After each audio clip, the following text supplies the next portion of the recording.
পানি ঢেলে ঝাড়ু দিয়ে পরিষ্কার করা হচ্ছে রক্ত। কার? শুনলে হয়তো গায়ে কাটা দেবে অনেকের।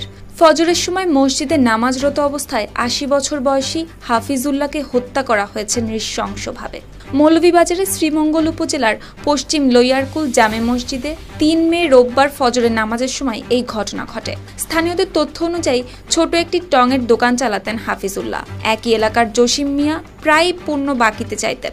এ নিয়ে আগের দিন দুজনের মধ্যে কথা কাটাকাটি হয়।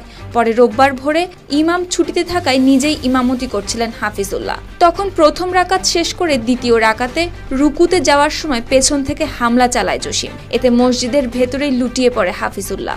গুরুতর আহত অবস্থায় তাকে উদ্ধার করে হাসপাতালে নেওয়া হলে চিকিৎসক মৃত ঘোষণা করে তাকে। ঘটনার পরপরই পুলিশ অভিযান চালিয়ে অভিযুক্ত জসিম মিয়াকে গ্রেফতার করেছে।